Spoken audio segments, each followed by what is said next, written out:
الثالث وعشرون دمبغال نوغا يتتبنغال كرياد الصالحين باب دمبغال في الأمر بالمعروف والنهي عن المنكر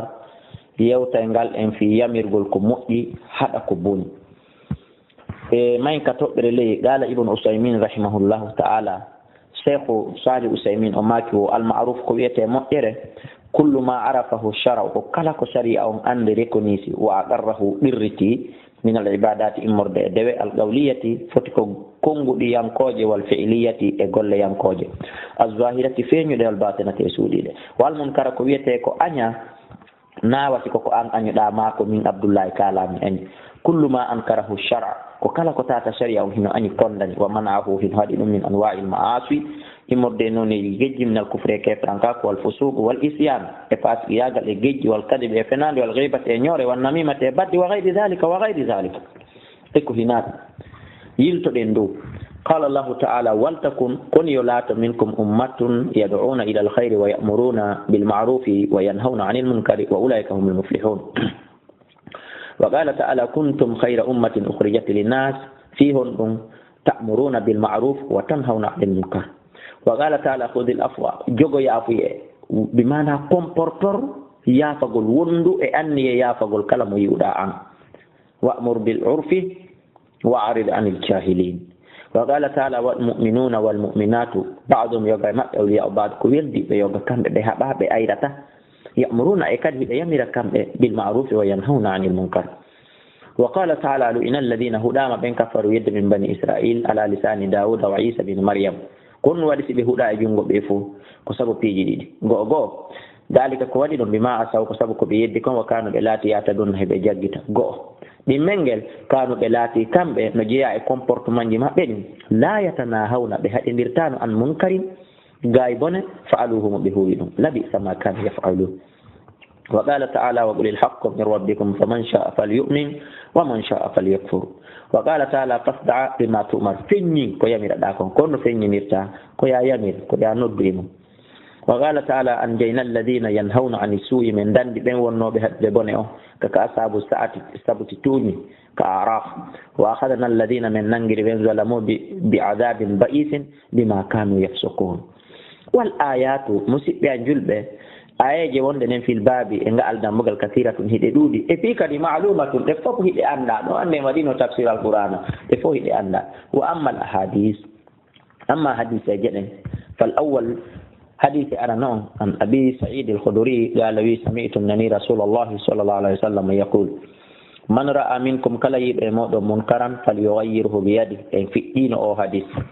فإن لم يستطيع أن تجواوتا فبلسانه فإن لم يستطيع فبقلبه وذلك أضعف الإيمان رواه مسلم أو حديث إن جنبه ويدام بدبوي كلهم هذه فيهم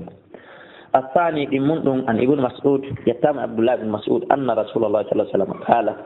ما من نبي على هيئة قوتي أن بعثه الله مؤلا نلت في أمة قبل مؤلا نلي مفتدين أدلا إلا كان له سؤنا لا تنم من أمته حواريون صحابة بذلك وأصحاب الصحابة وندي يأخذونه بجبته بسنته ويقتدونه بنينتنا بأمره ثم إنها رفتكون نم مفتدين تخلف لنت يوم من بعدهم بخلوف لنت توبة يقولون توهب وولا ما لا يفعلونك به ويفعلونه به وما لا يؤمرونك به يمراك بين الهك فمن جاهدهم بين كلا حدير بيده جونغو ماكونغ في كلا لبين بجلب كون هراي كلا حدير بجونغو مونغ فهو مؤمن هراي أنكو قمنا ومن جاهدهم بقلبه فهو مؤمن ومن جاهدهم بلسانه فهو مؤمن وليس وراء ذلك ونال نبا وأنظم من الإيمان إمر دي إيمان حبة خردل ير أب جرى رواه مسلم الثالث عن أبي الوليد عبادة بن الصامت رضي الله عنه قال وي بايعنا رسول الله أهدي من الله صلى الله عليه وسلم على السمع والطاعة إن نقول جبع رفتو في الأسر واليسر فيوندو سهت فيوندو نيوي والمنشط والمكره فيوندو يدا فيوندو أيا وعلى أثرت علينا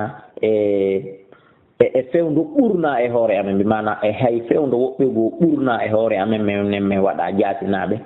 meɗen haldiri toujours yo men ɗofto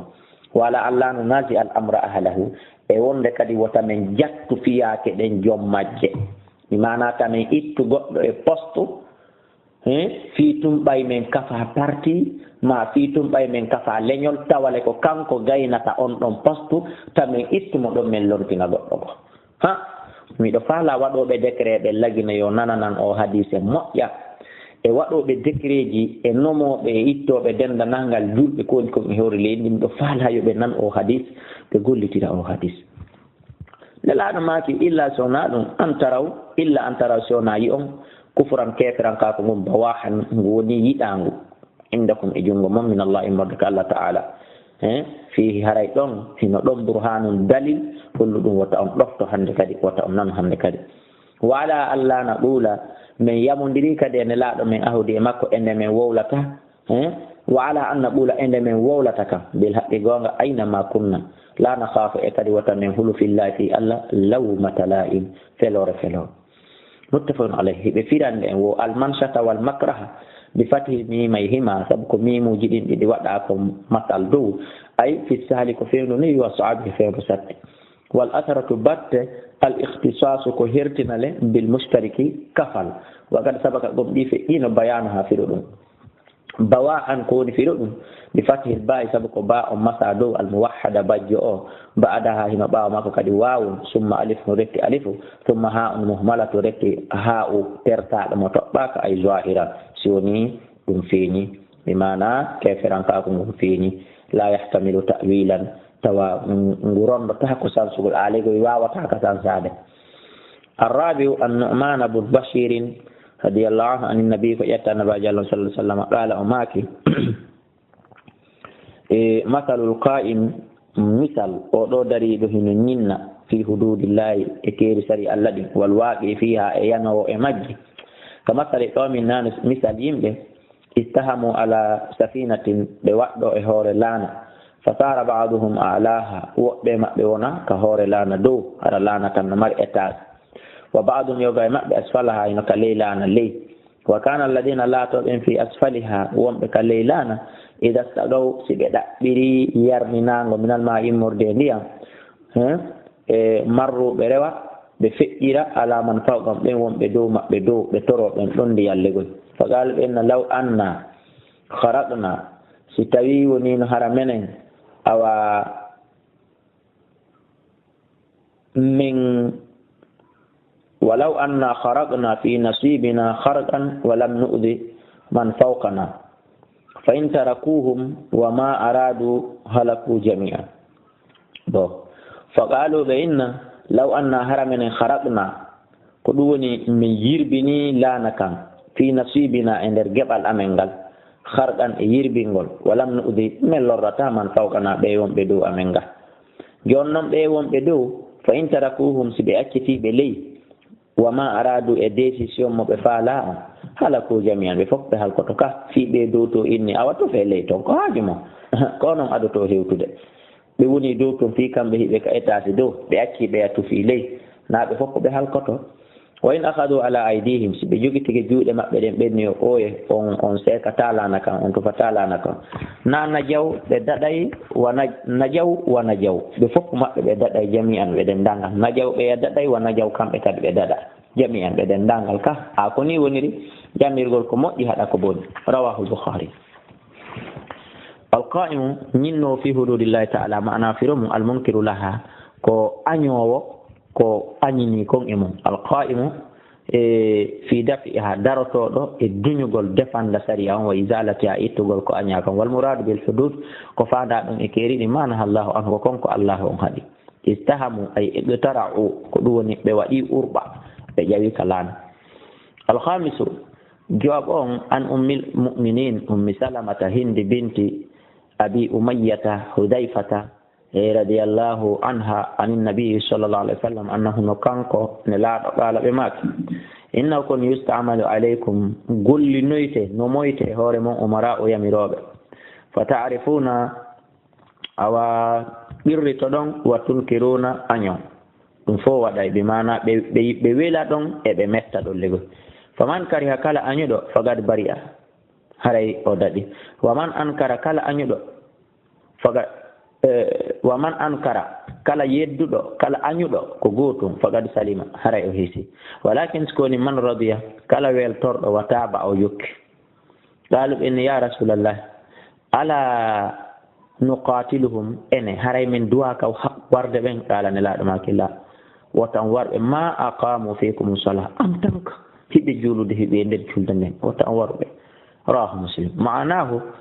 ko woni firo man kariha awalego ko kala on añirɗo ɓe galbi ɓernde makko nden wala mistati kono wawata inkaran añirgol bi yadi jungo ngon wala lisanin wona ɗengal ngal faqad bari haray o hisi min al ismi immorde bakkat ko ɓe woni wadde ko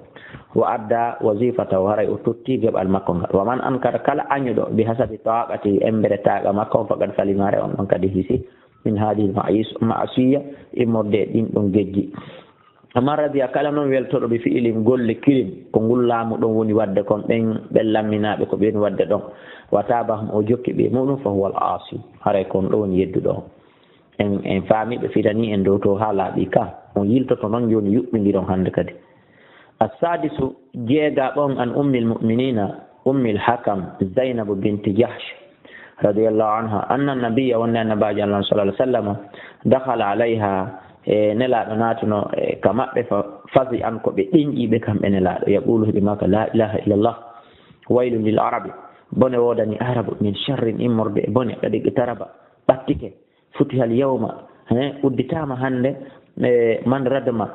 ɓen uddanoɓe yajuja wa majuja mithlu hadihi sifani wa hallaqa bi usbihi nelaɗo takkidiri hondu maɓɓe alibu hama gordu ndun wallati e ndun taliha hikkindu ɗon fa qultu min ya rasulallah ana haliku ene haray noon min halkoto haray noon en halkoto wa fina salihuna moƴƴuɓe no hakkunde men ala nelaɗo maki naam hihiday ida kasura alhabasu si bone on ɗuuɗi ko soɓi kon si ɗuuɗi haramu on si ɗuuɗi pande moƴƴuɓe ɓen tagore nden halkoto moƴƴuɓe e bomɓe fo muɗum saabu ɗuuɗugol bone on muttafaqun alayhi allahu akbar hiɗe reeni hala ko wiye ko woni kon e hoore leydi ndin hannde e nder dendanangal aduna allah ɗum ɗo wona lagine ka amen tun hay onon ka wonir ɗon ton heɗo reeni ɗum par ce que boneji ɗin ɗi feññinama a yiɗata wonki haɗowo bone ɗum maafini kala ka yiwɗa o comité ma o union ma o état darike haɗi ɗum ɗa anduni ɗum ɗon ko bonnay ɗum intérêt ji maɓɓe personnel ɗin ko ɗum waɗi siɓe haɗi wallahi wona fiiɓal wi'ede heno harmi ɗum kono ambara yo allah ƴawnu en e ɗum no moƴƴiri yo allah dandu en ɗi boneji fewnditiɗi assabi'u an abi sa'idin al-khudri radiyallahu anhu anin nabi sallallahu alaihi wasallam qala umaki iyyakum mi hadi on wal julusa fi turuqati e joɗagol kalaye fa qala ɓen ya rasulallah malana min marafele min majalisina immorde e joɗagol amen e ɗilaye buddum feere min mara feere wowi ɗum par ce que natahaddasu fiha ko ɗon min joɗoto min yewta min fija fa qala rasulullah sallallahu alaihi wasallam nelaɗo maki awa fa ida abaytum tawini betum on saliki illa majlisa siwona joɗa gongol awa haray faatu tariqa haqqahu haray jonnite lawol ngol geɓal maggal on albeni wama haqqu tariq ya rasulallah kun nun geɓal lawol no ñaama ka no yara ka kun nun haqqe lawol qala nen naɗo maki gaddul basar ko hippugol gite ɗen ɓa rewɓe ɓorniɓe ko moƴƴi feƴƴay rewɓe wirtiɓe feƴƴay ko ya hippu gite maɗen hara darali goto ko ɗum sarti joɗagol ka takko lawol sa do yeeya en nani ka onon sonnaɓe ka yiya ɗo yiya ɗum rondo pileti hum e jullum no yaha jooɗo ka lawol donc a tawi ko ɓe waɗon ɗum haray ko hippugol gite ɗen hara darali worɓe jananɓe ɓe hippa gite ɗen hara darali hay rewɓe ɗimmoɓe moɗon ɓortiɓe ɓe hay darugol goye ɓe woni no harmani on par ce que on andi wonɗo wo wonɗo nde o yiyata awra goɗɗo goo harana ɓeygu makko mamodi makko no harmi fi ko a debbo no harmini dara awra debbo ɗimmojom jon noon sonnajo ɓandu makko no fof ko awra waɗɗo mini hunkun e jippu hunkun ma pantalon on ma bodi hunkun sino feƴƴude hippo gite ɗen wona yon da wa raddu salam e ruttugol hiwrago kala hiwriɗo wal amru bil ma'ruf e yamirgol ko moƴƴi wanna hay anil munkar e haɗugol ko aña muttafaqun alayh الثامن عن ابن عباس رضي الله عنهما أن رسول الله رأى أي خاتما هرندار من ذهب إمرد كان في يد رجل جنغ غورك فنزعه ببرتي هرندار فتراه بفريدته وقال بماكي يعمد أحدكم إيه أنغو من تهوتو بس ila jamratin fahde kembure min naari immurde yiite o ƴettande fayaji ala ha waɗande to yadi ka jungo makko ko anndingol en gorko si cuɗitori kanŋe haray ko yiite woni ko o cuɗitori e mofte meɗen ɗen enen ɗum no harminana en e anndingol en nelaaɗo kamɓe ɓe sansirayno ko aña kon juuɗe maɓɓe ɗen ɓe wubbu ɓe caɓine ɓe itti fa qila wi ana li rajuli gorko mbaɗa ma dahaba rasulallah ɓaaw nelaaɗo on sallah sallam yehi ɓe innani woɓɓe goo innani mo he awa joni noon hudu hatamaka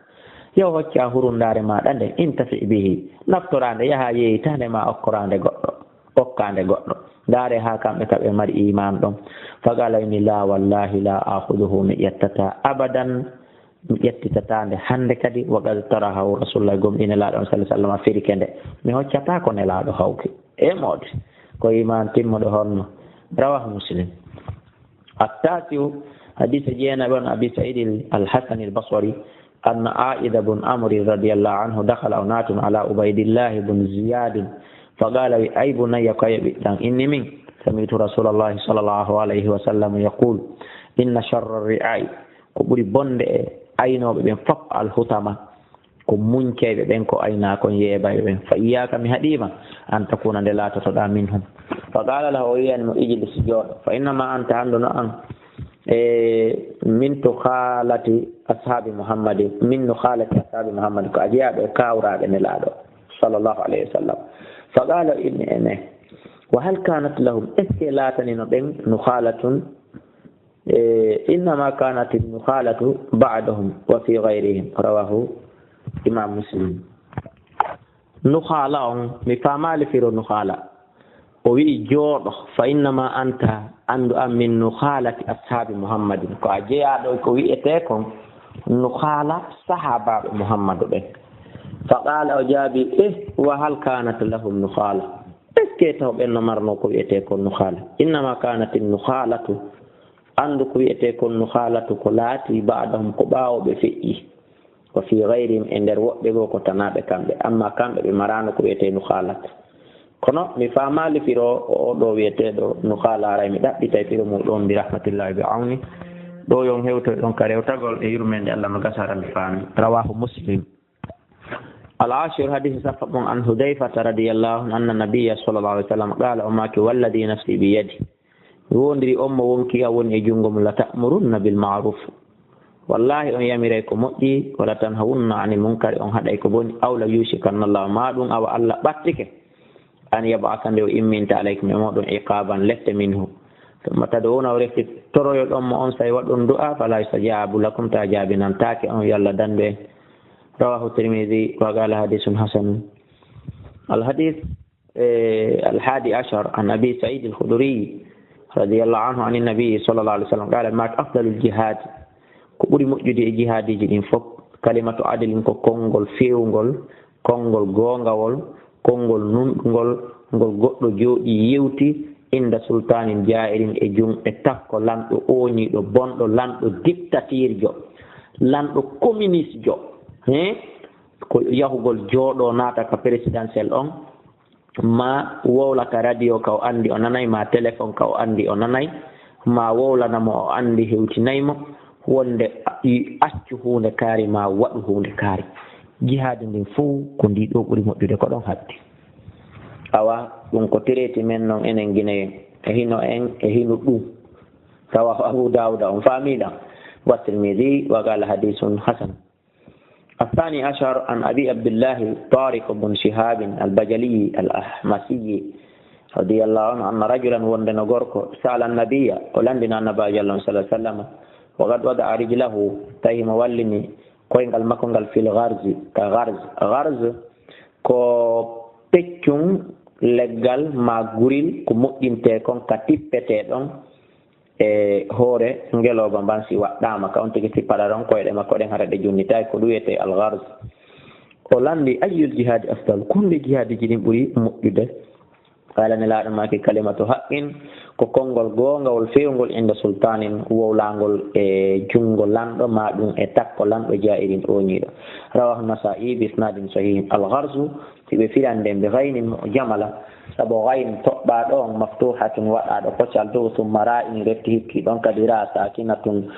waɗaɗo kowal humma zayi refti zayi yeeso wa huwa rakabu kawril jamal ɗum ko waɗɗorte ka beccal ngeloba mba ida kana silati min jildin ko guril moƴƴinaka tippeteɗen o hashabin ma ko leɗɗe haray ko ɗum wiyete gars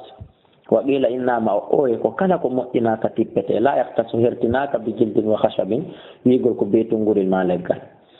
الثالث أثر عن ابن مسعود رضي الله عنه قال رسول الله صلى الله عليه وسلم إن أول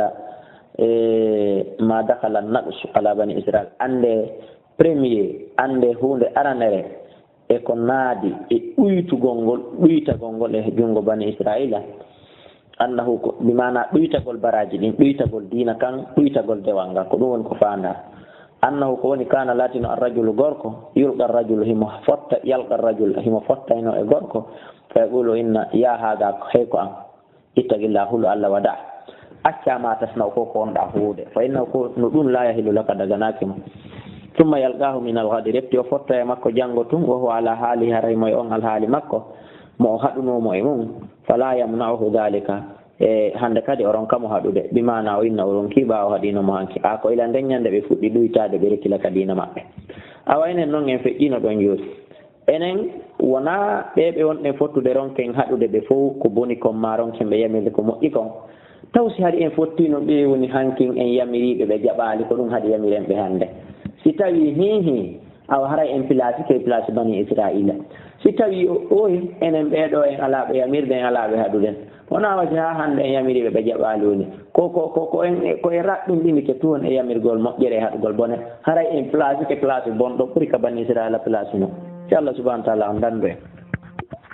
wo haray fala yamna'uhu dhalika fi o fottuno e makko hankin o haɗimo o fotti e makko tawi hani o accali woɗum haɗatama an yakuna nde o laatoto akilahu ñaamidowo yon wo sharibahu yarida e makko wa qa'idahu joɗoɗo e makko fijida e makko mi mana ɗum waɗata sansuma hunde hakkundeji maɓɓe tayle no hanuno wadde sansuma si mi haɗima bone a jaɓali janggo mi yirimamo no foti hara ko hirodiral ngal to woni hakkunde men ha acca falamma faalu dalika tumande ɓe waɗuno ɗum awa daraba llahu allah on waɗi quluba badihim bi badi ɓerɗe yoga e maɓɓe e yoga mi mana o waɗi ɓe ayri ɓe leggo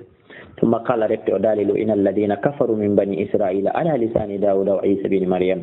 ذلك بما عصوا وكانوا يعتدون آية مفيردين عنمان كانوا بلاتي قد لا يتناهون عن منكر فعلوه فبئس ما كانوا يفعلون ترى أي كثيرا منهم يتولون بولد الذين كفروا لبئس ما قدمت لهم أنفسهم بني كون كي جمع بدين أردنا نبه إلى قوله فاسقون ديس هل فاسق ثم قال رت دالي كلا o maati kanko ne laaɗo kalla ɓacce wallahi la ta'murunna bil ma'rufi wala tanhawunna anil munkar wala ta'khudunna wallahi ko be jogita ɗon ala yadi zalimi jungo toñowon ɓottinommo ittonmo e tooña ɗen wal ta'turunnahu wallahi ko be fero ɗonmo alal haqqi addonmo e hoore gonga kan aturan e feragol wala ta'usurunnahu wallahi ko be laɓɓinommo alal haqqi addonmo e hoore gonga kan kasran hattirde e laɓɓingol aw la yadribanna allah ma ɗum ɗo allah piyay bi qulubi ba'dikum berɗe yoga e mum ala ba'din e dow yoga thumma la yal'annakum retti o huɗa on kadi kama la'anahum wono huɗirno ɓeeɗa rawahu abu daud at-tirmidhi wa qala hadithun hasan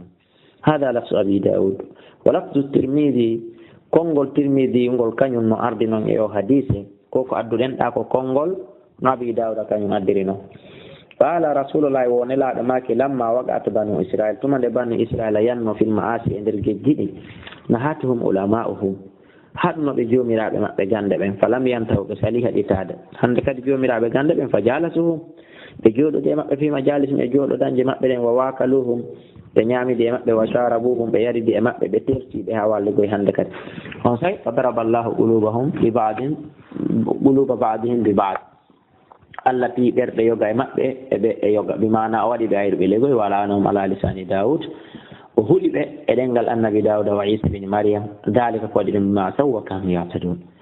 fa jalasa rasulullah sallam nelaɗo allah on tuuli wa kana ɓe laati muttaki an koɓe soɓɓindiɓe fa qala ɓe maki la walladi pellete mi wondiri oɗo allahjo nafsi bi yadi mo wonki a woni e junngo mum hatta ta'tiruhum ha fero ɗon ɓe alal haqqi atton ɓe hoore gonga kan aturan e feragol qawluhu ta'tiruhum ferɗon ɓe ay ta'tifuhum ko ɗum woni ko cifoɗon ɓe itton ɓe bonnere nden addon ɓe gonga o wala tabsurunnahu ay la tahbisunnahu ko be jogitoɗon bone on kondanon mo itton nabon ɓe hoore gonga o الرابع عشر عن أبي بكر الصديق رضي الله عنه قال يا أيها الناس إنكم أنهم تقرؤون هدون جنگ هذه الآية أو آية قال داري آية الذين آمنوا عليكم أنفسكم لا يضركم من ضل إذا اهتديتم وإني من سمعت من رسول الله صلى الله عليه وسلم يقول هبن ماك إن الناس يؤمن إذا رأوا سيدي الظالم توني ده بنر ده فلم يأخذوا بجوجتاكي على يديه إدو جود وندو بنو دهم بهدالم وبهلبنالم هري أو شفا باتك أن يأمهم الله دي الله بنتين تبع فوق وم بواد كبوني وم على ودو كبوني كونو بهدالي وم بوادو ده هري باتك الله بنتين تبع فوق بعقاب إلت منه إمر دك مكو رواه أبو داود الترمذي والنسائي بإسناد صحيح هري قال دمو قال من دو كدي كدو وني كهاتي haray on yiltoto rewto ɗon si on hewti o hadise dey ka wiwɗen ɗa mi haalata ɗon mi inni mi anndali firongal lukawal ɗon mi ɗaɓɓiti waɗi bahas mum bere komi wawi kon kono mi wawal famde ɗum inchallah aray ka mi faama kono labudda mi ɓangina noon mi anndali ɗum ɗon ella wo ala e ɗum inchallah haray en yiltoto kadi rewto ɗen kadi dambugal ngal bere ko fiwina ɗen nder ton kon ko en wi'aka kon en anda eto ɗen bete awa wawen ɗum ɗon ko wiya ɗen kon en anda heɓen noon no ɗaɓɓitiren ɗum ɗon kadi e junngo annduɓe ɓen ɓe andina en inchallah kala rewtiɗo ha hewtiɗon yu o noddanka numéro téléphone 628 60 53 09 même numéro e réseau ji ɗin fof ndara tawi woni en wawa e fallutude wallahu a'lam wa